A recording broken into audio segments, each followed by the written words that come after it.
गुरुर्ब्रह्मा गुरुर्विष्णू गुरुर्देव महेश्वरा गुरु साक्षात परब्रह्म तस्मै श्री गुरुवे नमः. अगमागोचरणात् तुम परब्रह्म अवतार कानुमि कुंडल सीरजटांगवत्योपार सिद्ध पुरुष योगेश्वर दो मुझकोपदेश हर समय सेवा करू शुभेच्छा आदेश आदेश. बोल गोरक्षनाथ महाराज की जय. बाबा हरनाथ महाराज, ज्ञाननाथ महाराज की जय. अवधूत चिंतन श्री गुरुदेव दत्त.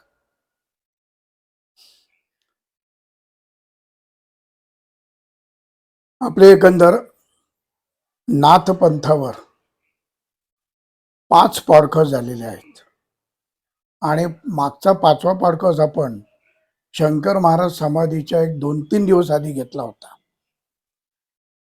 त्या पॉडकास्टमध्ये आपण पहिल्यापासून जे 4 पॉडकास्ट झाले त्याची माहिती दिली आणि 5व्या पॉडकास्टमध्ये आपण ज्या वेळेला गोरक्षनाथांना आदेश झाला की आता तू खाली समाजकार्य करता, ज्यासाठी तुझा जन्म आहे त्या समाजकार्यासाठी आता तू हिमालय सोडून म्हणजे बद्री सोडून आता तू खाली जायला लाग.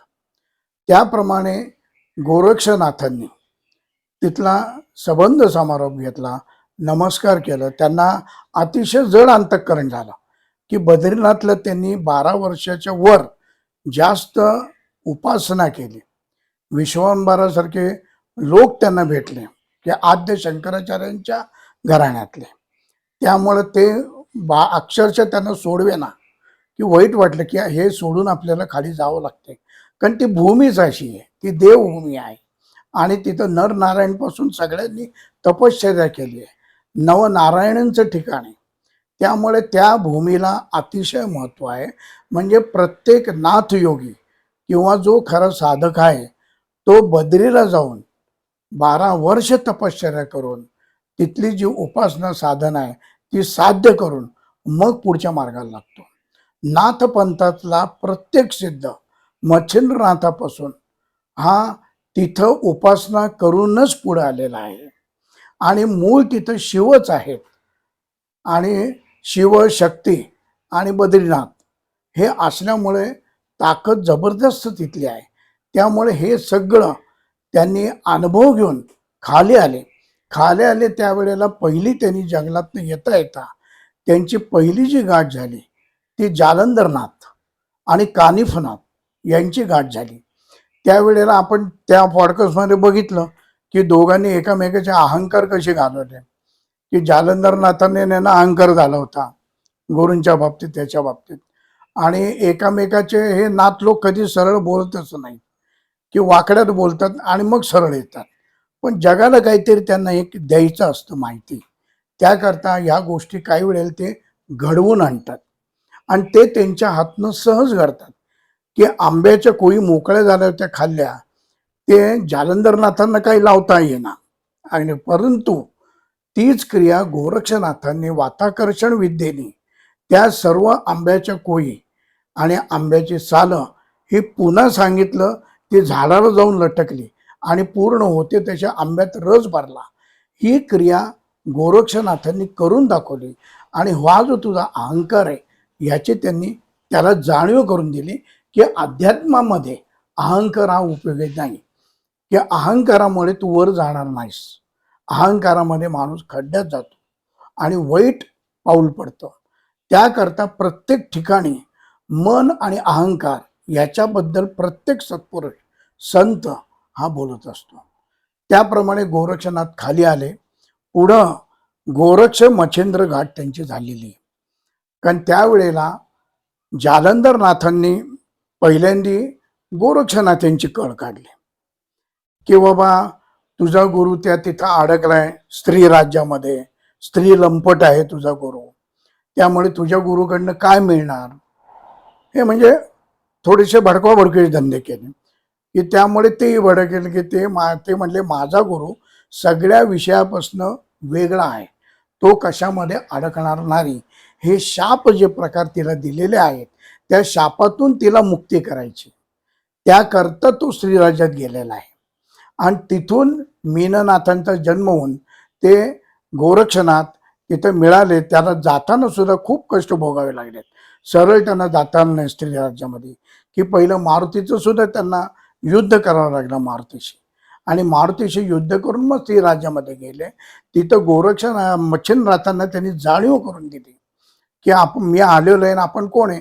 आणि आंतरिक ह्याच्यात मच्छिंद्रनाथ जाणूनच होते की आपण कोण आहेत, कारण फक्त हे दाखवायसाठी अडकवणूक होती, आणि तिला याच्यातून मुक्त करायचं, कारण ती शापित गंधर्व होती त्यासाठी. आणि मीननाथाचा जन्म होता पुढे त्याकरता ह्या गोष्टी सगळ्या घडून आणल्या होत्या.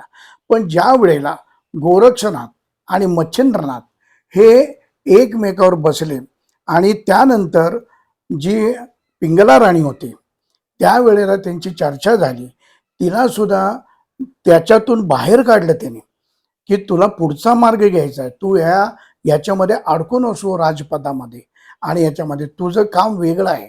म्हणून तिला सुद्धा जाणीव करून दिली मच्छिंद्रनाथांनी आणि गोरक्षनाथांनी. ज्या वेळेला गोरक्षनाथ पहिले तिला आई म्हणायचे, पण मागून तिला जाणीव होऊन जेव्हा तिला दीक्षा ग्रहण केली तिने, त्यावेळेला ती म्हणली की आता मी तू आई नाही, मी गुरु बंधू होता, बहीण भाऊ होत. तेव्हा गोरक्षनाथ म्हणले नाही, तू आई ती आईच आहेस माझी. आणि ह्याच्याप्रमाणे तिला सुद्धा या संसारातनं याच्यातनं मच्छिंद्रनाथाने अलग केलं. अलग करून तिला संसार काय, राजपद काय, गादी काय, त्याच्यात किती अडकून राहायचं हे पूर्ण बाजूला काढलं. बाजूला काढून तिला नाथपंथीय दीक्षा दिली, तिला जाणीव करून दिली. आणि त्यावेळेला गोरक्षनाथ आणि मच्छिंद्रनाथ हे बसले होते एका मंदिरात. त्यावेळेला गोरक्षनाथांनी त्यांना प्रश्न केले, त्याची उत्तर मच्छिंद्रनाथांनी दिली.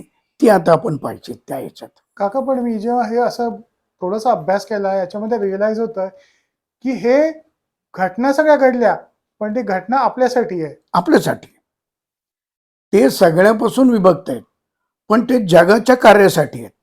मग जगाच्या कार्यासाठी चमत्काराशिवाय नमस्कार नाही, हा तर आपला नियमच आहे.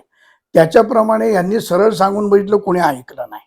त्याकरता शेवटी त्यांना चमत्कार हे त्यांच्यातनं घडलेले आहेत. आणि काही वेळेला त्यांनी दाखवलेले आहेत की समाज बदलावा, समाजाला खरं रूप कळावं, त्याकरता त्यांनी ह्या काही क्रिया आणि हे चमत्कार घडवलेले आहेत.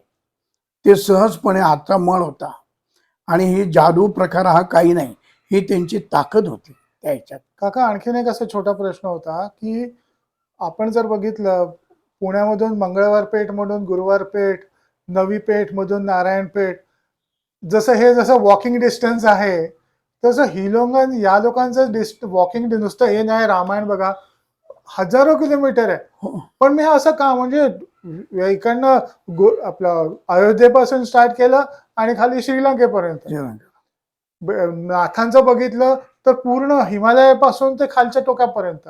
हे म्हणजे ऐकायला आपल्याला छान वाटतं, पण फिजिकल डिस्टन्स एवढा मोठा आहे. त्यावेळेला रस्ते नव्हते, अख्खा सगळीकडे जंगल, आणि त्याच्यातून प्रवास असायचा.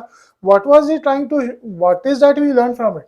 आद्य शंकराचं आपण बघितलं हो, की आद्य शंकराचार्यांनी पूर्ण भारतभ्रमण सगळीकडे केलं आणि पायी केलं. अजून केदार बद्रीला पायवाट सुद्धा त्यांची दाखवतात, दिसायला मिळते आद्य शंकराचार्यांनी. कारण का, तर ही मंडळी यात नाथ लोकांना वायूतनं भ्रमण करणं सुद्धा येत होतं, त्यामुळे त्यांना अवघड नंतर ते वायुरूपात सुद्धा जाऊ शकत होते कुठे पण. आणि त्यांची स्पीड होती, ही स्पीड सुद्धा काही किरकोळ नव्हती, ही जबरदस्त होती. कारण आमच्या इथं ज्या वेळेला नाथांचे काही संचार व्हायचे वडिलांच्या अंगात पर्वतीला, त्यावेळेला आमचे एक साधक होते पंत सोनवळकर म्हणून, तर त्यांनी मजा म्हणून ते चर्चा व्हायची संध्याकाळी. ते म्हणले, महाराज तुम्ही आत्ता आलात, आणि अडबंगनाथ आले होते, म्हणजे माणिक. तर त्यांना विचारलं की तुमचं स्पीड काय असतो. ते म्हणले, माझं स्पीड बघायचं का तुला, दाखवतो म्हणले. तर दार बंद होतं खोलीचं, लोटलेलं होतं, बाहेर कुत्रं बसलं होतं.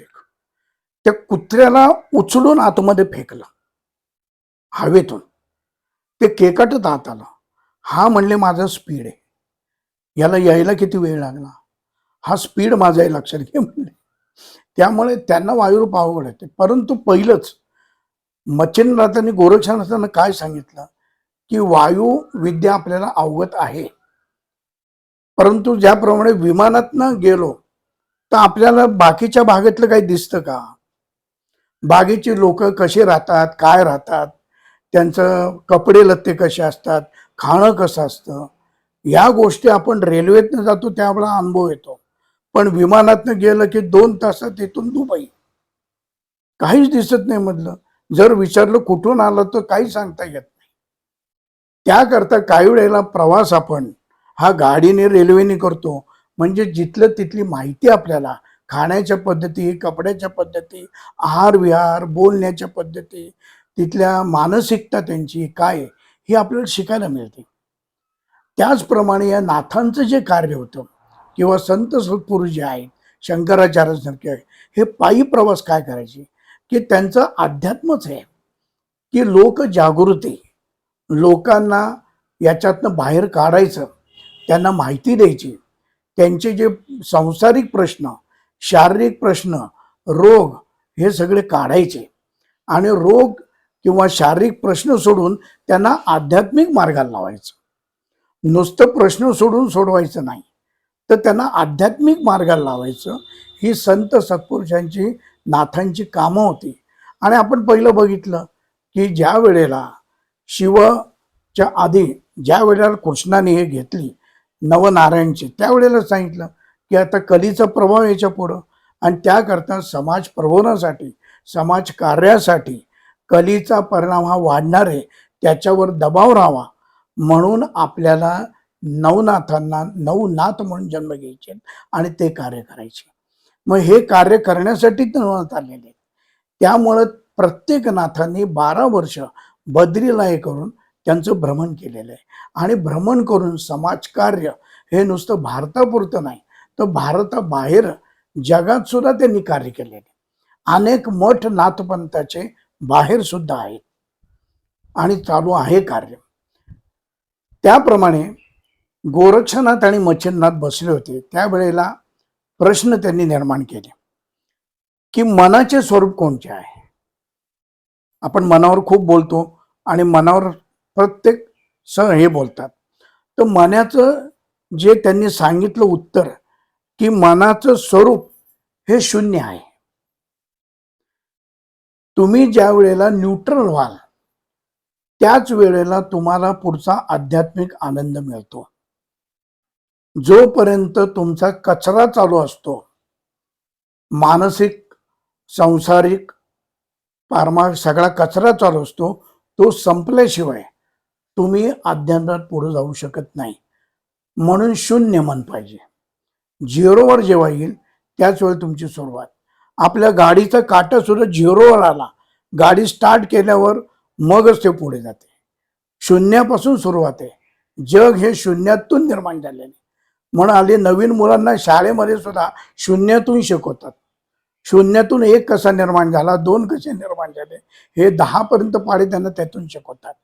म्हणजे शून्य हे महत्वाचं आहे. त्याप्रमाणे मन हे तुमचं शून्य झालं पाहिजे, त्याशिवाय तुम्ही पुढेच जाऊ शकत नाही. त्यानंतर पवनाचा आकार कुठला आहे, म्हणजे वाऱ्याचा आकार आहे का? तो वाऱ्याला कुठलाही आकार नाही, ते निराकार आहे, कुठेही ते वाहू शकतं. म्हणून वारं आलं तर सुनामी केवढी येते, आग केवढी पेटते. म्हणून वाऱ्यामध्ये ताकद केवढी आहे, मरुत आहे शेवटी तो. त्या याच्यात सुद्धा एक गोष्ट आहे, आता मध्ये मी सांगतो की शनी महाराज एकदा कंटाळले होते. ते म्हणले मला कंटाळा आलाय. तर मारुतीला म्हणले मला तू अख्खं हिंडत असतो सारखा, तर तुझ्या शिफ्टीवर बसून मला हिंडायचं, म्हणजे जरा चेंज. मारुती राय म्हणले ठीक आहे या, म्हणले तुम्ही. बसले होते. ते बसल्यावर ते म्हणले मी बसू कुठे? ते म्हणले तुम्हाला कुठं वाटलं खांद्यावर, ह्याच्यावर त्याच्यावर? ते म्हणले मी शेफ्टीवर बसतो. ठीक आहे म्हणले, शेफ्टीवर बसा. शनी महाराज बसले शेफ्टीवर, त्यांना शेफ्टीचं आसन करून दिलं. शेवटी शनी आहेत ते, शनीवर बसले आणि मारुती राय काय भ्रमण सुरुवात. अहो इतकं फिरले, इतकं फिरले, इतके फिरले. आणि शनी त्यांना म्हणले होते की मी 7.5 वर्ष तुझ्याबरोबर फिरणार आहे. मारुतीनं म्हणले 7.5 वर्ष. ठीक आहे म्हणले, काही हरकत नाही. मला काही प्रॉब्लेम नाही म्हणली. मी सगळीकडे कायमच हिंडत असतो.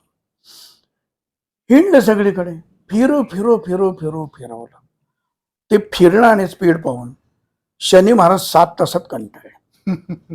7 तासात कंटाळून म्हणले, आता मला उतरव, माझी हाऊस भागलेली, आता मी काय तुझ्या ह्याच्यावर येणार नाही. कारण शेवटी तू मरुत आहे, तो वारा आहे, त्याला कुठलेही बंधन अडवणूक नाही. म्हणून पवनाचा आकार कुठला तर निराकार आहे. तसं प्राणाची दिशा कुठली, म्हणजे प्राण कुठनं येतो कुठनं जातो, प्राण कुठनं आला हे कळत नाही. 3 महिन्यानंतर जीव जो आत येतो, प्राण शक्ती पहिली आत येते, ती कुठनं येते ते जाणीव काही होत नाही. ती बाई जर ह्या उपासनेती असेल आणि ती सूक्ष्म यांनी जर विचार करत असेल तर तिला धक्का जाणवतो. ज्या वेळेला आत्मा प्रवेश करतो, जीव प्रवेश करतो, जसं रेल्वेचे डबे एकामेकाला लागतात त्यावेळेला धक्का बसतो, तसा कुठलाही जीव आत प्रवेश करतो, आत्मा काय जीव काय, त्यावेळेला त्या बाई त्या ह्याच्यात जर असेल तर तिला जाणवतं. पण एवढे सूक्ष्म बघण्यात फार कमी आहेत त्याच्या. त्यामुळे प्राणाची दिशा कोणती तर दम की आलक दशा, की त्याला कुठलीच दिशा नाहीये. तो आलक आहे, सगळ्याच्या पलीकडचा आहे. आलक म्हणजे पलीकडचा, त्याला कुठलीही दिशा नाहीये. दादा, काका अलख जरा ते एक्सप्लेन करा, कारण याच्यामध्ये अलख निरंजन हा शब्द वापरला जातो. हो, जर अलखचं थोडंसं एक्सप्लेनेशन द्या ना. काय आलक्ष म्हणजे ह्या सर्व पृथ्वीच्या, वायूच्या, ह्या 5 तत्वांच्या पलीकडचा जो आहे तो आलक्ष आहे. लक्षातीत तो आलक्ष आहे, की तो धरू शकत नाही. आपण त्याला ओळखायला सुद्धा बरीच वर्ष लागतात. तो आलक्ष. आता बरेच वेळेला या नाथसिद्धातले शिष्य किंवा हे म्हणण्याचा प्रघात आहे आलख, परंतु ऍक्च्युली संत सत्पुरुषांनी आलख म्हणायचं. म्हणजे जो आपला शिष्य आहे त्यांनी आलख म्हणायचं, म्हणजे मला लक्षातीत जे आहे त्याची मला ओळख करून द्या, की पंचवायू ह्या विकाराच्या पलीकडे जी शक्ती आहे, जिथून निर्मिती झालेली, त्याची मला गुरु तुम्ही ओळख करून द्या. म्हणून शिष्याने आलख म्हणायचं आणि गुरुनी आदेश म्हणायचं. अच्छा, की ठीक आहे, मी तुला याची ओळख करून देतो, मी तुला त्या तत्वापर्यंत नेन, फक्त तू मला सोडू नको, मी तुला सोडणार नाही. हा आलखचा फरक आहे. आणि आता आपण बघतो की कुठल्याही ह्याच्यात आदेश वरचे देतात, आदेश खालचा माणूस देत नाही, आदेश अधिकारी देतात, सरकारी आदेश. हा फरक आहे. कुठल्याही द्वाराची साधना कुठली तर दशम स्थान ब्रह्मरंध्र हे मुख्य साधनेचं दर्शन आहे, की जी आपली चक्र आहेत, 9 आहेत, या 9 अभ्यास करून ही जी चक्र आहेत, ह्या चक्रावरचा अभ्यास हे शेवटी कुठे जातात, चक्र हे जातात शेवटी ब्रह्मरंध्रामध्ये, की शेवटचं चक्र जे आहे तिथं जातात. आणि योगी लोक सुद्धा शेवट ज्या वेळेला आपलं शरीर ठेवतात त्यावेळेला प्राण हा शेवट हा त्यांच्या ब्रह्मरंध्रामध्ये ठेवतात. आणि ब्रह्मरंध्रामध्ये ठेवून त्यावेळेला त्यांचं समाधीनंतर सुद्धा त्यांची ताकद राहते, त्यांचं तेज राहतं, त्यांचा देह सुद्धा आहे तसा सतेज राहतो. त्याचं उदाहरण जर आपण बघितलं तर आपल्या घरामध्ये ढेकून असतो. ढेकून, आता हे उदाहरण देतो, त्यांची तुलना करत नाही, पण उदाहरणासाठी, की ढेकून असतो, ढेकून जेव्हा रक्त पितो तेव्हाच तो एकदम टंब फुगतो, पण तोपर्यंत काय असतो, तो सपट असतो, एकदम वाऱ्यावर उडतो, पण त्यांनी त्याची शक्ती जी आहे ती त्याची ब्रह्मरंध्र ठेवलेली असते. त्याला झालं दिसला की लगेच तो रक्त पितून टंब फुगतो आणि आपलं काम बघून घेतो. तसं हे सुद्धा आपला साधक आला की ब्रह्मरंध्रात जी ठेवलेली आहे ती शक्ती जागृत करतात आणि आपल्या साधकावर त्याचा परिणाम करून त्याला आपलासा करतात. म्हणून दशमद्वार ब्रह्मरंध्र. आता कौन स्थान मन उन्मनी रहे. मन उन्मनीत कधी जातं तर गगन स्थान. ज्या वेळेला गगन मंडल में घुमणारे जोगी दिल किसी को नहीं देता जी. हे आकाश मोठं आहे, त्याच्यामध्ये सर्व ग्रहतारे फिरतात. त्याप्रमाणे आपलं मन सुद्धा हे सगळीकडे फिरत असतं. की झोपलं तरी शरीर झोपतं पण मन मात्र सगळीकडे हिंडत असतं. त्यामुळे त्यांनी सांगितलंय की हे न फिरण्यासाठी तुमची अध्यात्म साधना, उपासना, नामस्मरण याला तुम्ही मनाला जर बांधून ठेवलं तर तुमचं मन इकडं तिकडं फिरणार नाही, ते एका ठिकाणी स्थिर राहील. त्याच्यामुळे गगनस्थान हे मुख्य ठेवलेलं आहे. आता पंखाशिवाय पक्षी कुठला. सगळ्या पक्ष्यांना पंख आहेत पण पंख नसणारा पक्षी कुठला की तो उडतो. तर मन हे पंख नसणारा पक्षी आहे. अच्छा. की मनाला पंख आहेत का. नाही. मनाला बंधन आहे का. मनाला तुम्ही अडवू शकता का की आज इकडे जायचं नाही.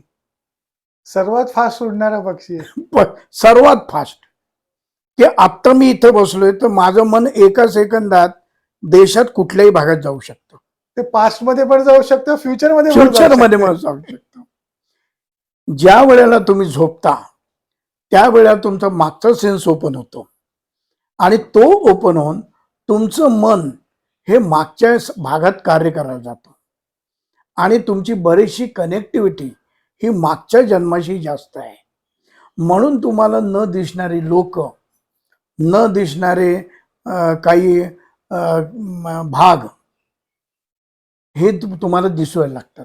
डेजावू म्हणतात त्याला. अरे हे तर आपण बघितलेलं हे आहे. तर आपण बघितलेलं आहे. तो त्याचा संबंध आहे. आणि तुमचं जर मन भक्कम असेल आणि तुमची इच्छाशक्ती असेल तर काही होऊ शकतं. म्हणजे एखाद्याचा बदला घ्यायचा असेल आणि ते मनाने ठरवलं तर पुढच्या जन्मात जन्म घेऊन तो बदला घेतो. महाभारताचं तेच एक्सप्लेनेशन आहे. आता घडलेली घटना आहे की राजस्थानाच्या एका भागामध्ये एक मुलगा लहान होता आणि गरीब घरातले लोक होते. तर तो मुलगा जन्मल्यापासून त्याला इथं खूण होती आणि इकडं खूण होते. जन्मल्यापासून म्हणायचा की मी इथला नाही आहे, मी गुजरात साईडचा आहे. तिथं माझं रेडिओचं दुकान आहे, माझी फिएट आहे, माझी बायको आहे, मला 2 मुलं आहेत, माझे आई वडील आहेत. आणि जसं कळायला लागलं तसं तो जास्त येत आला. तो आई वडिलांना म्हणायचं तुम्ही माझे आई वडील नाही आहेत. माझा बंगला, मी अशा झोपडीत राहत नाही, माझी गाडी बिडी मी इथे राहतो, माझे आई वडील खरे तिथे. ती म्हणले काय झालं. शेवटी त्यांना 2 मोठे मुलं होते. त्यांनी गावचे सरपंच ते सगळ्यांच्या कानावर घातलं आणि तो वेगळा वेगळा बडबडायचा. त्या ह्याच्यात मोठ्या माणसासारखा बडबडायचा. म्हणून त्यांनी 2 भावांना पाठवलं आणि तुम्ही शोध घ्या. ते 2 भाऊ तिथं गेले, सगळं शोधलं, काही मिळालं नाही त्यांना. म्हणून चहा प्यायला म्हणून एका हॉटेलमध्ये थांबले. तर समोर बघितलं तो जुना बोर्ड त्या रेडिओ दुकानाचा होता. ते म्हणले जे सांगितलंय नाव ते रेडिओ दुकान समोर आहे. मग त्यांनी ते बघितलं, सगळं विचारलं. आज त्याची बायको होते, बाई होत्या त्या. त्यांना सगळं विचारलं काय. ते म्हणले तुम्ही चौकशी का करताय. तर ते म्हणले अशी अशी घटना घडलेली आणि आमच्या घरामध्ये आमचा भाऊ आहे आणि तो सगळी माहिती देतोय तुमची, नावाचं कट. ती अवाक झाली. पण ती म्हणली एखादं असं असू शकेल की हे वर्तमानपत्रात आलं होतं, त्यांनी वाचून तो सांगत असेल. ते म्हणले तो इतका लहान आहे की तो वर्तमानपत्र तुझं वाचत नाही, खेडेगावात आहे आमच्या इथं. तर सगळं त्यांनी मान्य केलं. तर ते म्हणले असं करू, आम्ही तुमच्या घरी येतो. म्हणून ती सगळी फॅमिली त्यांच्या घरी तिथं गेली. गेल्यानंतर त्यांनी आपला बंगला बघितला, गाडी बघितली. बघितल्याबरोबर त्या गाडीचा तो म्हणला, फियाट कुठे माझी? ही गाडी दुसरी आहे. म्हणले, माझी गाडी कुठे? ते म्हणले, माझी गाडी नाही. आणि आई वडील बाहेर आले, काही सांगितलं नाही. त्या आई वडिलांना जाऊन त्यांनी मिठी मारली की खरे आई वडील माझे मला मिळाले. हे नाही. 2 मुलं खेळत होती त्याची, त्यांना धरून आणलं. अरे मुलांना या इकडे, मी आलोय. ते म्हणले, पक्का आहे की हा काही न सांगता ओळखतो. मग घेतलं, त्याला घरात नेलं. घरात त्यांनी सगळ्या खाणाखुणा सांगितल्या पूर्णपणे. फाईल कुठे ठेवल्यात, काय आहे, बायकोशी काय आपले व्यवहार झालेत, आपण कुठं कुठं फिरलो, काय काय मजा केलं, हे सगळं त्यांनी सांगितलं. त्यामुळे बायको म्हणली, बरोबर आहे, आवक झाली. आणि त्यांना बघितलं तर त्याच्या मित्रांनी गोळ्या झाडून खून केला होता. बाप. आणि त्या गोळी त्याला इथं लागली होती आणि इथनं बाहेर पडली होती. तर तो म्हणला, मित्रही दाखवतो. मित्रांची नावं सांगितली. डिपार्टमेंट कंप्लेंट केली, त्या मित्रांना धरलं, बोलवलं. त्यांनी कबूल केलं की आम्ही याचा खून केला म्हणून. खून दाखवली त्याला. आणि सगळे व्यवहार हे सगळे झाले. कोर्टात केस उभी राहिली. कोर्टाने सुद्धा हे मान्य केलं, सगळे धरून कोर्टाचे. कारण त्या आरोपींनी सांगितलं ना, आम्ही केला म्हणून. आणि मग त्यांना शिक्षा झाली. आणि शिक्षा म्हणून हा म्हणला, आता मी घरी आलो, आता मी सोडणार नाही. मग शेवटी त्याची काहीतरी हे घालून मग त्याला पुन्हा आपल्या घरी दुसऱ्या पाठवला. कारण उद्या बायको म्हणून याला ऐकेल तर काय करायचं, प्रॉपर्टी सगळंच गोंधळणार. म्हणून काही वेळेला आपल्याला ज्या गोष्टी समजत नाही मागच्या पुढच्या, हे फार चांगलं आहे. नाही काका, तुम्हाला एक आता कालचंच उदाहरण देतो. काल एका ग्रहस्थांना मी भेटलेलो. त्यांची आज अकस्मात हार्ट अटॅकने आई वारली. हम्म. आणि ते 13वा-14वा जे असताना घालतात, कावळा शिवायला तयार नाही. 4 तास उभे होते. कावळे समोर यायचे, बाजूने निघून जायचे, बाकीच्या पिंड्यात स्पर्श करायचे, पण हिच्या पिंडीला स्पर्श करायला तयार नाही. मग शेवटी मग कंटाळून मग त्यांनी कोणाला तरी विचारलं की बाबा हे असं असं होत आहे. मग त्यांनी काहीतरी असं वर्कआउट काहीतरी केलं आणि सांगितलं, तुझ्या आईने सांगितलेलं आहे की ती एक जमीन आहे ती विक आणि तुझ्या बहिणींना त्याचे आलेले पैसे सगळे दे. जेव्हा ह्या व्यक्तीने कबूल केलं पिंडीसमोर की बाबा मी असं करायला तयार आहे, ताबडतोब काळा शिवला. म्हणजे स्वतः आपण बिलीव्ह नाही करत असेल तर हरकत नाही, पण हे पण डिसबिलीव्ह करू नका की अशा गोष्टी होऊ शकतात. नाही नाही, आहे तर हे आहे. म्हणून तर मन आणि जीव याला आपण महत्व का देतो. म्हणून आमच्या याच्यात म्हणताय की कुठेही शेवट आपला जीव आणि मन हा शेवटच्या क्षणाला अडकून द्यायचा नाही. म्हणून गगन मंडलाने घुमणारे जोगे दिल की सुख नाही देत. तुम्ही संसार करा, मित्र करा, सगळं करा, परंतु त्यांच्या याच्यात तुम्ही अडकू नका. प्रेमात तुम्ही अडकलं तर ते दुःखाला कारणीभूत आहे. तो त्यालाही त्रास होईल, तुम्हालाही त्रास होईल. म्हणून त्यांनी सांगितलं की पंखाशिव उडणारा पक्षी आहे तो मन आहे. आणि सर्व संतांनी, सत्पुरुषांनी सगळ्या मनावरच सांगितलेलं आहे. मन मारो मैदा करो, होए चकनाचूर, 4 दिशों के 4 महेश, अपने अपने स्थित. की तुम्ही तुमच्या मनाला मारा. मनाला मारा, मन स्थिर करा, मन शांत ठेवा आणि ते बांधून ठेवा. म्हणजे इकडं तिकडं फिरणार नाही. ही वडाळ गाय आहे त्या ह्याच्यात. नंतर काळा वाचून कोण मरतं, काळा वाचून कोण मारतं, की काळ तो मारतोच आपल्याला. शेवटी जन्माला त्याच वेळेला तुमचं मरण हे निश्चित आहे. फक्त तुम्हाला समजत नाही म्हणून आनंद आहे. ते समजलं तर तुमचं जीवन सगळं दुःखी होईल, जाणार म्हणून. त्याकरता सर्वात मनाला मारते ती निद्रा, झोप. झोप तुम्हाला गरजेपुरतीच पाहिजे. शरीराला आणि मनाला थकवा आला तर फक्त गरजेपुरती पाहिजे. आणि तुमचं शरीर थकत नाही, तुमचं मन थकतं. आपण जे म्हणतो माझं शरीर थकलं, पण तुमचं शरीर थकत नाही. तुमचं मन थकवं आणि मन थकतं, मन तुमच्या शरीर थकवा वाटतो.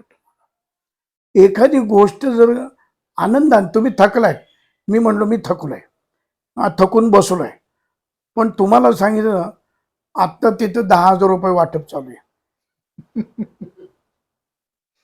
तुमचं थकवा गायब होतो.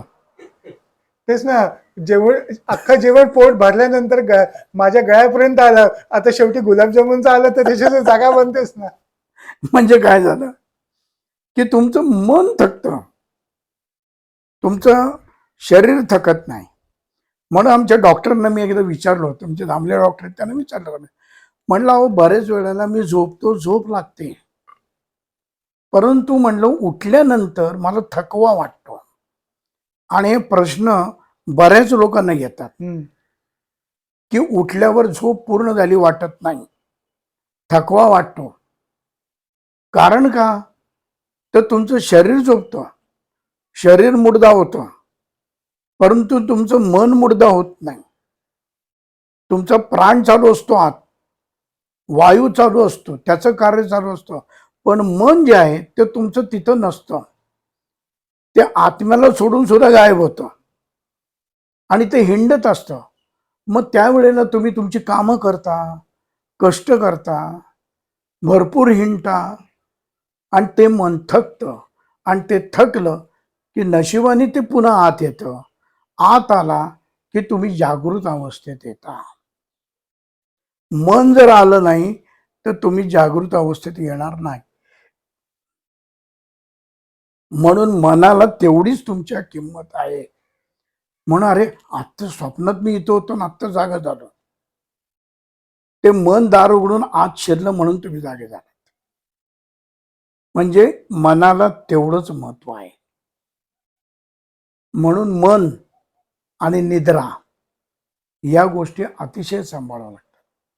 प्रमाणाच्या वर निद्रा नसावी. साधारण आपल्या याच्यात सूर्योदय झाला की त्याच्या आधी पहाट होते, तेव्हा आपली निद्रा पूर्ण झाली पाहिजे. आणि रात्री संध्याकाळ होत आली की काही लोक तर संध्याकाळी 8-8:30ला झोपतात. पक्षी बघा तुम्ही, आपल्यापेक्षा प्राणी आणि पक्षी हा नियम पाळतात.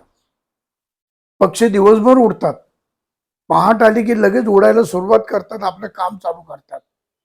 पण दिवसभर कष्ट घेऊन काम करून दाणा पाणी वेचून संध्याकाळ झाली की थवाच्या थवा झाडावर परत येतो. आणि बरोबर ते संध्याकाळी कोणाचा आवाज येतो का? आवाज येतो तो माणसाचा. माणूस आणि वटवाघूळ. माणसाने सगळं सोडलंय. माणसाने सगळ्या बाबतीतलं टायमिंग सोडले, खाण्यातलं टायमिंग सोडले, फिरण्यातलं टायमिंग सोडलंय, विषय वाचण्याचं टायमिंग सुटलंय. रात्री माणूस 12-12, 1-1 पर्यंत जर मोबाईल बघत राहिला, नको ते बघत राहिला, तर रात्री स्वप्नात त्याला काय दिसणार? त्याचं मन शांत झोपेल का? काका, झोपायलाच लोक विसरून गेले की हे किती इम्पॉर्टंट आहे, झोप किती इम्पॉर्टंट आहे. म्हणजे ती झोप येण्यासाठी तुम्हाला कमीत कमी गोळ्या घ्याव्या लागतात. 1 तासाची प्रक्रिया असते झोप येण्यासाठी. पण ते सगळं स्किप करून त्यांना वाटतं की मी नुसतं डोळे बंद केले मला झोप लागणार. होतच नाही कधी. बर पुन्हा काहीतरी विचित्र चित्रपट बघितले तर मनावर दडपण येतं, आणि रात्रभर तेच मनात चालू असतं. छाती दडपते, हो. काहीतरी झालंय मला, की फसवणारे भरपूर आहेत. त्यापेक्षा तुम्ही तुमचा आहार निद्रा जर व्यवस्थित ठेवली तर तुम्हाला हे प्रॉब्लेम काही येत नाहीत. आम्ही सगळ्यांना सांगतो की सगळं उरका, कमीत कमी 8-8:30 पर्यंत उरका, म्हणजे झोपेच्या ह्याच्यामध्ये किमान 2 तास जातात, तेवढं अन्न पचतं. कारण खरं बघायला गेलं तर शास्त्र पद्धतीने आपलं फूल जे आहे घेणारं अन्न ते संध्याकाळपर्यंत उघडं असतं. सूर्य मावळला की ते फूल हळूहळू बंद व्हायला लागतं, अन्न घेणं बंद करतं आणि ते अन्न तुम्ही नंतर जे जे खाता ते बाहेरच राहतं आणि त्याचं पित्त तयार होतं. आणि ते आम्ल पित्त जास्त वाढलं की ते शरीरावर परिणाम करतो, तुमच्या झोपेवर परिणाम करतं, सर्व शरीरावर परिणाम करतो. म्हणून तुम्ही साधारण गुजराती लोक जर बघितलं तर सूर्यास्ताला ते जेवतात, दुकानात असेल तर डबा घेऊन येतात आणि जेवतात. आणि ते पण ते गुजराती लोक संध्याकाळी चटरपटर सगळं खात पात, जेवत नाही पण चटरपटर खात बसतात. आणि हे जे आहे ना, तिड्यावर खाणं, हम्म. भेळ खा, हे खा, नाही उपयोग. त्यापेक्षा घरातलं नॉर्मल जेवण, नॉर्मल रात्री पचेल एवढंच, एवढं जेवण जेवा, अंथरुणावर बसा, पांघरुण अंगावर घ्या आणि माऊलीचा हरिपाठ म्हणा. हम्म. हरिपाठ म्हणून आराम झोपा. तुमचं मन कुठे हिंडणार नाही, तुम्हाला कुठली वाईट स्वप्न पडणार नाहीत. तुमची झोप पूर्ण 5-5:30 पर्यंत होईल आणि तुम्ही फ्रेश राहाल एकदम, कारण सकाळचा ओझोन वायू तुम्हाला मिळतो. त्यामुळे या गोष्टी आहेत. म्हणून निद्रा मारो, म्हणून निद्रेला मापात ठेवलं पाहिजे. जास्त झाली की ते विष आहे. आरामापुरतीच फक्त पाहिजे. तरुण माणसाला 7-8 तास निद्रा भरपूर झाली आणि कुठल्याही याला 6 ते 7 तास ही निद्रा भरपूर होते. त्यामुळे निद्रेवर त्यांनी खूप सांगितलंय. किन खेत बीज क्या, मती क्षेत्र मंत्र बीज. आपली जी मती आणि विचार हे चांगले पाहिजेत. तुम्ही जसं खाल अन्न तसे तुमचे विचार निर्माण होतात. ते विचार निर्माण झाले की त्याप्रमाणे तुमची वागणूक होते. चांगलं खाल्लं, चांगले विचार, चांगली वागणूक. वाईट खाल्लं, वाईट विचार, वाईट वागणूक. त्यामुळे हा मंत्र आहे, हा जीवनाचं बीज आहे. नुसतं राम कृष्ण गोविंद मंत्र म्हणून होणार नाही, तर हा जीवनातला जो मंत्र आहे, निद्रेच्या बाबतीत, राहण्याच्या बाबतीत, जेवणाच्या बाबतीत, हा मंत्र बीज आहे. हा तुम्ही नीट केलात तर तुमचं शरीर, मन, सर्व गोष्टी चांगल्या राहतील, तुम्ही निरोगी राहाल. मंदिर कुठलं आणि देव कुठला, कुठं बसून काय सेवा करायची. अवधू देही मंदिर, चेतन देव. देहाच्या देवळात चैतन्यात्मा देव आहे आणि त्याची सेवा मानस सरोवरावर बसून करावी. आता आपण म्हणू की बाहेर देवळं हे प्रतीक आहे, पण आपला देह हेच मंदिर आहे. की आई वडिलांनी रुजवलेलं बीज आहे. परमात्मा तुमच्यात प्रवेश करू नये आईच्या पोटात असतानाच, आणि त्यावेळेला जीव येतो, त्यावेळेला आत्म्याची त्यांची भांडणं चालू होतात. कारण आत्मा हा त्यावेळेला शुद्ध असतो, जीव हा मागचे विकार घेऊन आलेला असतो. त्यावेळेला दोघांची भांडण चालू होतात. आत्मा त्याची बाजू घेऊन शांत असतो, बघत साक्षी भावने असतो. पण जीवाला मागच्या याचे सर्व चिकटलेले असतात, त्याला अजून भावना चिकटतात आणि त्यातून तुमच्या मनाची उत्पत्ती होते. मन तिथून निर्माण होतं. तवर मन हे नसतं. त्यामुळे तुमच्याला हे देवानी मंदिर दिलेलं आहे आणि आत आत्माराम आहे. हा स्वच्छ ठेवणं हे महत्वाचं आहे. बाहेरच्यासाठी साबणाच्या जाहिराती भरपूर आहेत, तुम्ही लावून ते स्वच्छ करू शकता, पण आंतरिक मन हा तुम्ही धुणार कसा. तर आंतरिक मन धुण्याकरता सद्गुरूची उपासना, दैवी उपासना, मंत्र उपासना ही महत्वाची आहे. म्हणून तुम्ही ते मंदिर चांगलं ठेवलं तर तुमचं आयुष्य चांगलं होईल. पण या मंदिरात आपण बोकड, शेळ्या मेंढ्या, इतर काही वाईट पदार्थ, दारू सारखे वेळे हे जर ओतत राहिलं तर त्या आत्म्याला काय वाटेल हो? की ज्या प्राण्यांच्या जवळ उभे राहिल्यावर किळस वाटते, त्यांचा वास येतो, सहन होत नाही. कोंबड्यांच्या गाडीच्या शेजारी उभं राहिलं तर सहन होत नाही, पण त्या कोंबड्या माणूस कापून खातो, दारू पितो. हे जर त्या मंदिरात आत गेलं तर काय तुमच्या आत्म्याला वाटेल? तो म्हणेल हे काय दिलं आणि हे काय वागतात. त्यामुळं म्हणून माऊली सुद्धा काय म्हणते, देहाची द्वारी उभा क्षण भरी तेणे मुक्तिचारी साधी यायल्या.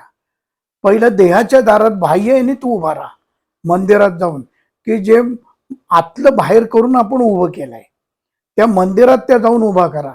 जी मूर्ती स्थापन केली तिथं जा, तुझं मन शांत कर आणि तिथं नमस्कार कर, तुला चारी मुक्तीचा आनंद तिथं मिळेल. पण त्यानंतर ते ओळखल्यावर देहाची द्वारी आंतरिक उपासना, देहाची द्वारी उभा क्षण भरी तेणे मुक्तिचारी साधी यायल्या. की देहाच्या द्वारात आतमध्ये तू डोकव, तो परमात्मा ओळखातला आणि त्या आत्म्याची ओळख करून त्याच्याशी एकरूप हो. त्यावेळेला तुला चारी मुक्तीचा आनंद मिळेल आणि तू पुढे जाशील. म्हणून मन हे मंदिर. आणि मानस सरोवर म्हणजे काय? तर मानस सरोवराला जाऊन पूजा करायची नाही. तर हे जे मनाचं सरोवर आहे, आपलं मन जे निर्माण करतं इतर गोष्टी, हे सरोवराप्रमाणे सगळ्या गोष्टी निर्माण करतं, तुम्हाला फसवतं, खरं नसतं. उन्हाळ्यामध्ये जसं आपण हे बघतो पाणी म्हणून फसवलं जातं, तसं हे सुद्धा सरोवर निर्माण करून मन तुम्हाला फसवतं आणि त्यात संसाररूपी सरोवरात तुम्ही अडकता. ते न अडकता गुरु किल्ली मिळाली, गुरु कृपा मिळाली, तर तुम्ही त्या मनाच्या सरोवरावर बसून त्यातनं तुम्ही अलग राहता आणि तुम्ही पुढच्या मार्गाला लागता. त्या मानस सरोवरावर बसून तुम्ही उपासना करा.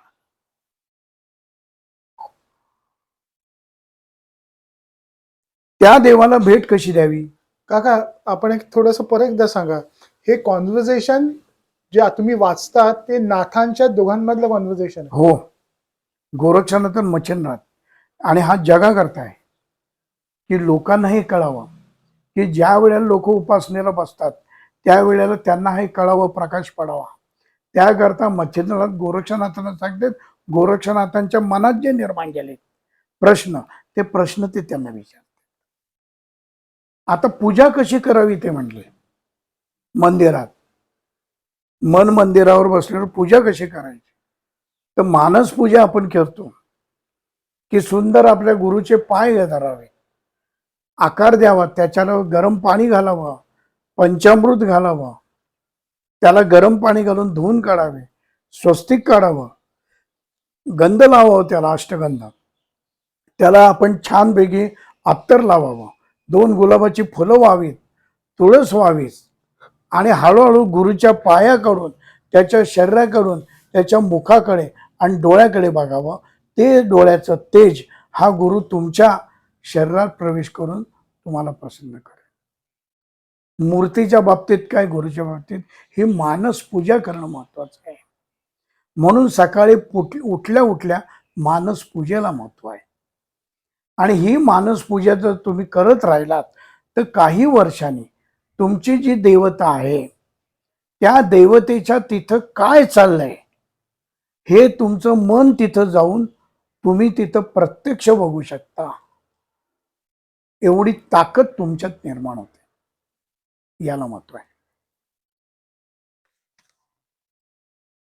आता हे मी सगळे घेत बसत नाही, महत्वाचे जे आहेत ते घेतोय. आता श्वास कुठनं उठतो आणि उच्छ्वास कुठनं उठतो? सोहम. परमहंस का श्वास कैसे मनवा निश्चल रहे, सद्गुरु होय पूछया करे. की हा वास ज्या वेळेला आपण श्वास घेतो त्यावेळेला गुरु आपल्याला सोहम सिद्ध करतो. की त्याचा श्वास जो आहे तो आपल्या श्वासात मिसळतो आणि तो श्वास मिसळून आपल्याला सोहम अवस्थेला गुरु घेऊन जातो. की आज जाताना आवाज येतो त्या श्वासाचा, तो सो सो म्हणून येतो. आणि ज्या वेळेला आत्म क्रिया करून तो उच्छ्वासा वाटे बाहेर पडतो, त्यावेळेला त्याचा हम म्हणजे तो मी नाही, तो मी नाही, तो मी नाही, तो सद्गुरू, म्हणून याला महत्व आहे. त्यामुळे ही त्यांची प्रश्नोत्तर सगळी झाली आणि प्रश्नोत्तर झाल्यावर पुन्हा त्यांनी म्हणलं, ब्रह्मांडात होणारा संध्या समय पिंडातही आहे. संध्या समय जो आहे तो जसा बाहेर आहे की तुमचा दिवस संपतो आणि रात्र चालू होते, त्याच्या मधला जो काळ तो संध्या समय. त्याप्रमाणे त्यांनी सांगितलं की इथं सुद्धा बाह्यदृष्ट्या जे आहे ते आंतरिक दृष्ट्या पण, आंतरिक उपासनेमध्ये ह्या टायमाला म्हणजे सकाळी उजाडतं, रात्र संपून त्याला प्रातःकाल म्हणतात आणि हा संध्याकाळ म्हणतात सूर्याचा. त्यावेळेला या नाड्या ज्या दोन्ही आहेत इडा पिंगला, या संत गतीत वाहतात आणि संत गतीत होऊन सुषुम्ना नाडू हे जे कार्य करते तिथून भाषा उत्पन्न होतात. तुम्ही कुठल्याही भाषेत बोलू शकता. त्यामुळे ह्या संध्याकाळीतून तुतून काल चालू होतो. संध्या समय तुम्ही घेतलात की तुमची रात्र चालू होते आणि ती संपून तुमचं उजाडायला लागलाय की प्रातःकाळ, म्हणजे दोन्ही बघा सारखेच आहेत. यावेळेला पक्षी चिवचिवाट करून उडतात आणि त्यावेळेला पक्ष्यांचा थवा पुन्हा घरात येतो. त्याप्रमाणे मनाचा सुद्धा तुमचा पंची जो मनाचा आहे तो उडून त्याचा आनंद घेऊन तुम्ही पुन्हा सायम ठिकाणी आपल्या ठिकाणी परत या. हा गोरक्षनाथांना बोध मच्छिंद्रनाथांनी केलेला आहे.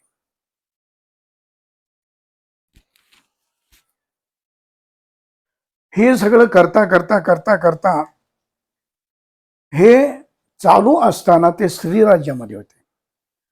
पण स्त्री राज्यात राहून राणीला वेगळं करून त्यातनं काढून सुद्धा त्यांनी उपासना किती सांगितलेली आहे बघा. कुठेही त्यात अडकलेलं नाही. नुसतं नाही तर त्यांनी मीनानाथाला सुद्धा त्याच्यात घेतलेलं आणि त्यावेळेला त्या क्रियेने त्यांनी मीनानाथाला सुद्धा विकार काढून टाकलेले आहेत. जो विकारातून निर्माण झालेला आहे त्याचे विकार सुद्धा त्यांनी काढून स्वच्छ केले आणि त्याला सुद्धा नाथ दीक्षा दिलेली आहे त्या ह्याच्यामध्ये.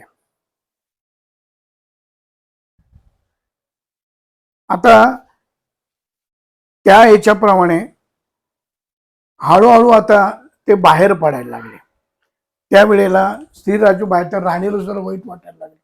शेवटी आकर्षण हे महत्वाचं आहे, पण त्यातनं ती ओळखलं त्यामुळे ती त्यांना आडवत नव्हती त्या ह्याच्यातून. त्यामुळे आडवताना ती म्हणली की हरकत नाही काय. मग त्याने ओणम, ती म्हणली किमान आता जाताय तुम्ही तो ओणम सण साजरा करून जा. की ज्या वेळेला बळी जो होता वामन अवतार, त्यावेळेला वामन अवताराने, बळी हा अतिशय दयाळू माणूस होता, राजा होता तो तिथला कोणचा, तर त्यावेळी तो दयाळू होता. त्यांनी सांगितलं हा तिथं आला वामन, वामन हे मागितली त्याला पृथ्वी. त्यावेळी तो म्हणला की स्वर्ग एक पाय ठेवला, एक पाताळ ठेवला, आता काय करायचं म्हणले. म्हणजे मृत्यू लोकात एक पाय ठेवला, एक स्वर्गात ठेवला, तिसरा पाय कुठे ठेवू. तेव्हा तो म्हणला ठेवा माझ्या डोक्यावर. म्हणून बलीच्या डोक्यावर पाय ठेवून बलीला पाताळात घेतला आणि सुतन म्हणून जे आहे तिथं त्याला प्रदेशात त्याचं वास्तव्य आहे. मग त्यावेळेला ओणम हे नक्षत्र आहे आणि ते म्हणलं की हा राजा अतिशय उत्तम होता, फार सुंदर राज्य करायचं होतं. सगळे न वाईट वाटलं त्यावेळेला. तर त्यावेळेला त्यांनी बलीकडनं मागून घेतलं की वर्षातनं मी एकदा इथं येईन आणि वर्षातनं मी इथं येऊन या राज्याला भेट देऊन जाईल. म्हणून त्या ठिकाणी केरळमध्ये ओणम हा सण मोठ्या प्रमाणात करतात. की ओणम हे नक्षत्र तिथल्या त्यावेळेचं आहे आणि त्या नक्षत्राला तो आहे घडलेली आहे, म्हणून ते तो ओणम करतात. खीर करतात भाताची आणि खीर पुरीचा नैवेद्य तिथं असतो. हा नैवेद्य सगळा घेऊन हे ऐकून मग तिथं मच्छिंद्रनाथ, गोरक्षनाथ, मीननाथ हे तिथं निघाले. आणि ते निघून शेवटी त्यांनी त्या राणीला भेटलं. ते म्हणले वेळ आली की तुला सुद्धा पुन्हा स्वर्गात जावं लागेल, की कारण ती ही शापित आलेली आहे. तिने मग आता शेवटी आतड आहे आईचं. मग मीननाथांना कसा न्या क्या न्या, त्याच्याबरोबर हे द्या, खाऊ लाडू द्या, भूक लाडू द्या, त्याला लहान आहे अजून तो, त्याच्या पायाला हे होईल ते होईल. आता शेवटी सिद्ध पुरुष आहेत, हे ठरलेलंच आहे जन्म घेणार आहे. त्याप्रमाणे सगळं माहीत होतं तरी सुद्धा बाह्यदृष्ट्या सोपत्कार सगळे करायला पाहिजे. मग तिने त्यांना हे दिलं, सोन्याचे काही विटा दिल्या, हे दिलं, सगळं केलं. परंतु आता हे आंतरिक साक्षी आहेत, हे आंतरिक यांना माहिती असतं काय काय नाही, कशाला अडकत नाहीत.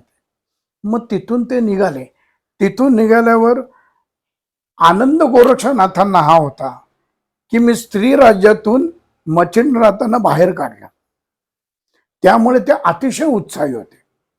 उत्साही म्हणून जंगलातनं यांचा त्यांचा प्रवास सगळा चालू झाला.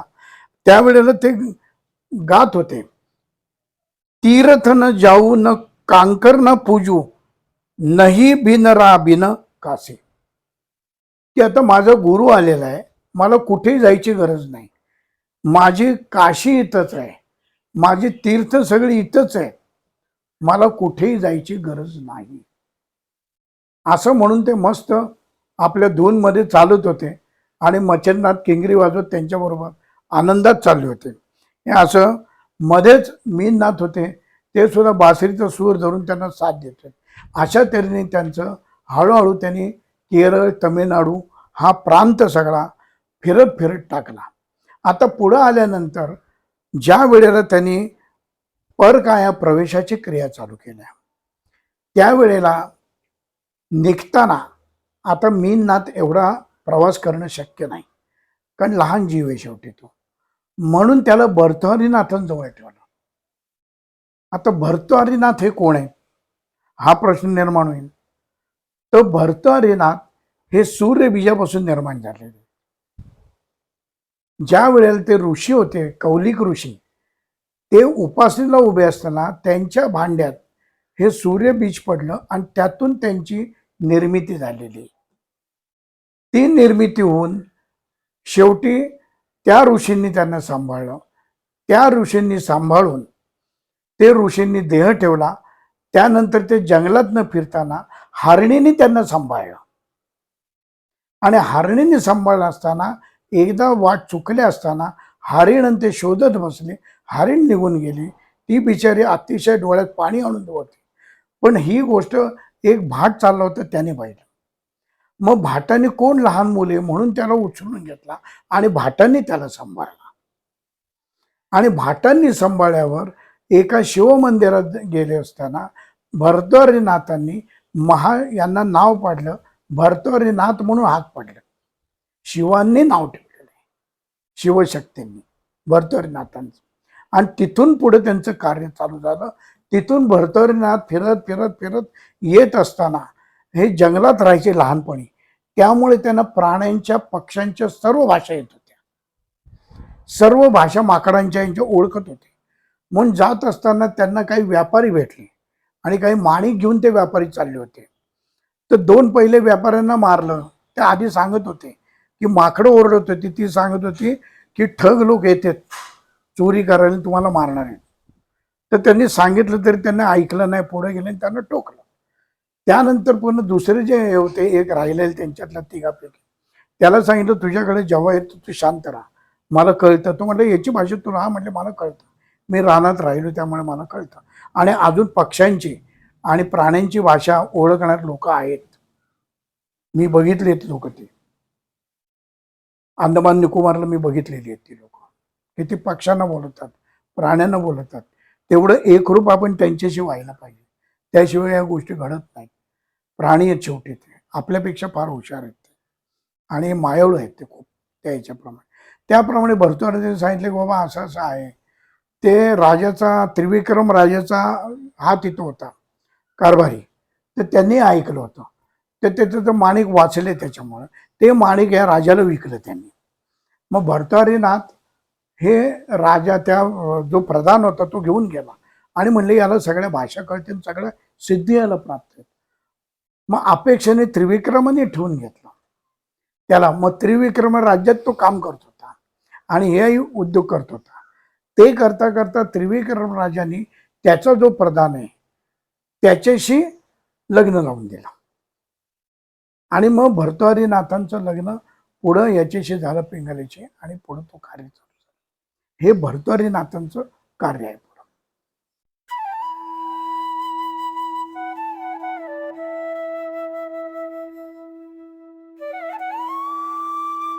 अध्यात्मावर अशीच माहिती मिळवण्यासाठी देव माझा चॅनलला सबस्क्राईब करा